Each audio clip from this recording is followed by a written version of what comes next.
Welcome back everyone. Apologies you haven't seen me for a few weeks. My business went absolutely nuts, but I am now back with a new video every week. And today, starting off strong, I get to finally experience the absolute daddy of the Lotus Elise range, the Cup 250 Final Edition. It's still a Lotus Elise at heart with that famous 1.8 litre mid-engine setup, only this time we've got a supercharged 2ZR FE engine putting out about 245 horsepower, 244 newton meters of torque. We've got 0 to 60 of about 3.9 seconds and a top speed of about 154 mile an hour.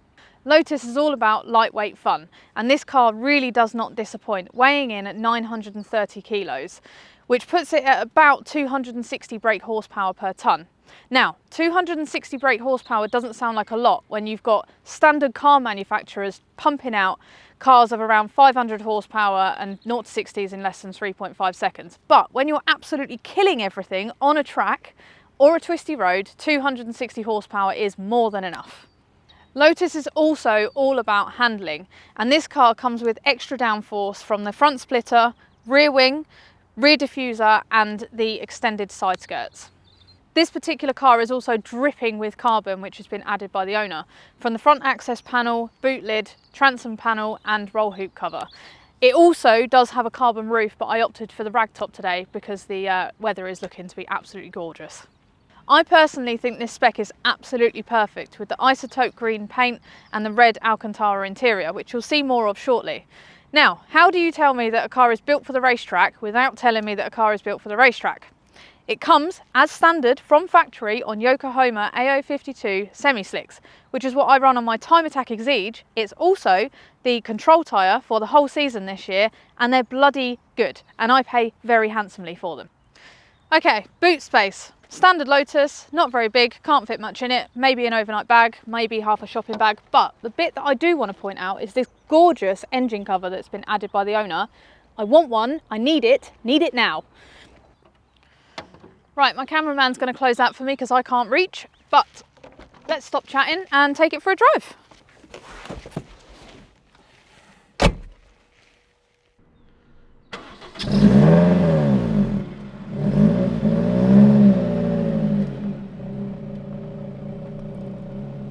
Now there's not much to talk about on the interior of these cars because Lotus hasn't changed it since the S2 Elise. Mine was exactly the same as it is in here. We've still got the little cubby hole to put things in, but you can't put anything big in a glove box or anything like that.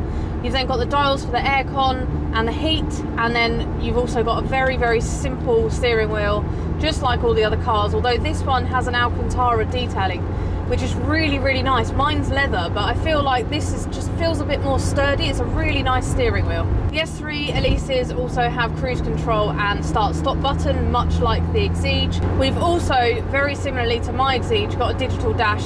You've got two views on it. It's not quite as fancy, I guess, as the AIM dash, but it does look a lot better than the old Elise ones did, which was very, very simple and quite hard to read sometimes, certainly when you're driving around in the sun, like I am right now.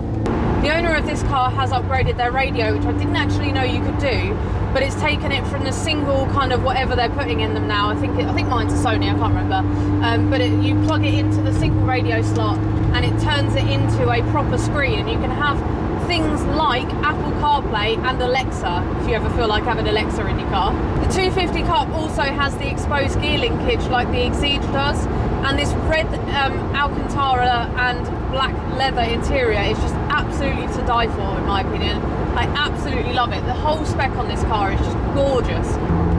In terms of driving modes, we've got normal, sport and then traction off. So normal is very sedate, very comfortable, kind of you have to put your foot down and it doesn't quite give you all the power immediately. If you then put it into sport, it gives you the power a lot more quickly, and it also changes the dash to be that kind of more linear view rather than the analog view that I've got in normal mode.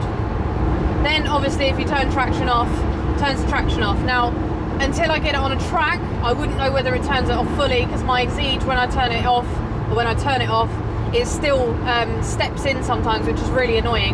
But yeah, I don't know if that's the case in these or whether it does fully turn it off. On paper it will say that it turns it off, but actually whether it does in real life is another story. So I'd have to get it on track to find that out, but I would be really interested to know. Anyone who's got one and has taken it on track, please do let me know if that traction control does still step in when it's turned off or not. I have to say the seating position and the clutch position is a lot better than the Exige. Certainly if you're very small like me, if you're 4'11" and have legs that are about as size as a little finger, the Exige, I have to really stretch to put the clutch pedal down, certainly when I'm turning the car on. And I'm sure that when I'm driving along, if I don't sort it out at some point, it's going to burn the clutch out because I'm not fully putting my foot all the way through. Whereas in this, I can reach the end of the clutch. So it's definitely a much better seating position if you're short. Now this car has the noise, vibration and hardness pack, which essentially makes it less so. And I have to say, it feels really well put together. Every other Lotus that I've driven, mine included, rattles, makes noises, you know, yeah, you're driving along the road and it makes loads and loads of noise and loads of rattles. This doesn't really at all. It's very, very sedate and it feels very well put together. I would say that the suspension does feel very hard. It's been upgraded to Nitrons, which is what I've got on mine. I don't know if they're the same. Don't think they are. But driving along, you go over a very, very slight bump and you can really feel it. The other thing I'd say as well, when you start driving it, it's not quite so bad when you get used to it. But when you first start driving this car, it feels like the brake pedal has a lot of travel before you actually get any bite. Again, I seem to remember my Elise being quite similar, so I think it might be an Elise thing. This car's on RS42s, which is what I used to run on my Elise for track, and obviously we are on the AO52s. So should be really good on a twisty road and a track. Now, one of my old friends had one of these, and I remember he used to take me out on track and he was absolutely warp speed round a track. There would be stuff on there that should have been considerably faster than him, and it never was. So let's go and see what it's like on a twisty road, because that is the most important bit about driving these cars. Right, twisty road found. Let's see what it's like. Oh, picks up brilliant. Now, the thing I find quite funny, yeah, there's 52s.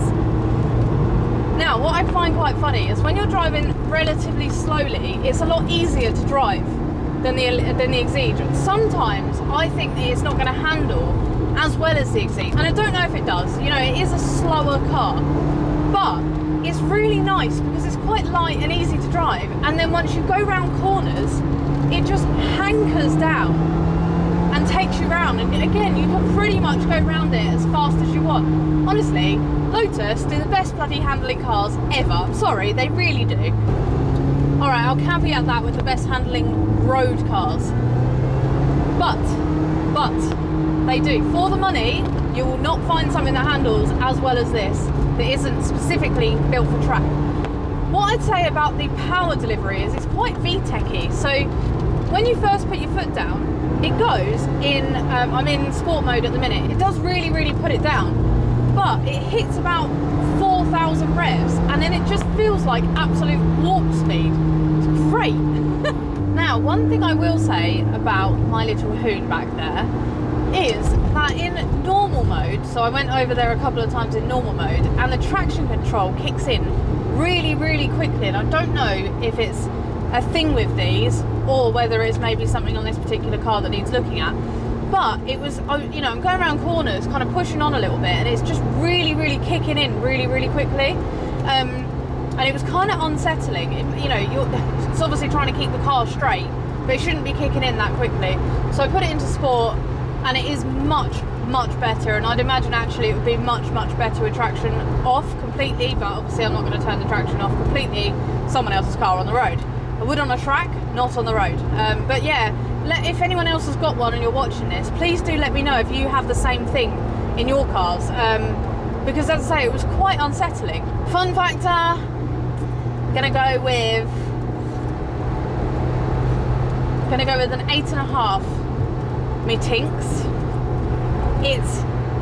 I think the thing is, I'm ruined with the Exige, right? The Exige is very, very hard to drive slowly, but when you're really pushing on, you just can't beat it. And I think the Elise's 250 horsepower is more than fast enough on the road. If you want something that you can take out on a bank holiday or a Sunday morning, go for a blast on a twisty road, be faster than most things on a track, these are the car to buy, 100%. But I think I've been ruined with the Exige because I get all of this with more power. And as I say, I'd say these are a lot easier to drive and they're a much nicer car to drive on the road. And certainly to drive on the road fast, but I still think the Exige just pips it. So I'm going with an 8.5 because you still can't beat what Lotus gives you, but it's still not quite what the Exige is. Practicality, I mean, realistically, again, we're looking at like a 2.3, same as the Exige. Not even worth talking about it.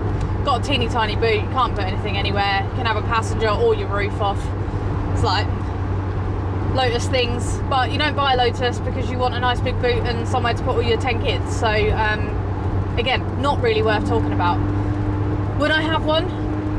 In a heartbeat. This, such a fantastic car. I love it. Do really, really love it. And as I say, if I wanted something that I could drive fast on the road, that I could take out on the weekend, that I wasn't necessarily going to be racing, doing a lot of track days in, this would be the car for me. And even if I was doing the occasional track day, this 100% the car for me. But as I say, I think I've been ruined by the power of the Exige now. So yeah. Now, I know I said earlier about the fact that the Exige has kind of ruined me on power, but I have to say there are two things I love about an Elise over an Exige. Number one, roof comes off easily. The Exige, you can take it off or you can get a rag top for it, but it looks weird. And number two, everything is so light. The clutch, gearbox, brakes, just everything really nice and easy to use at low speeds.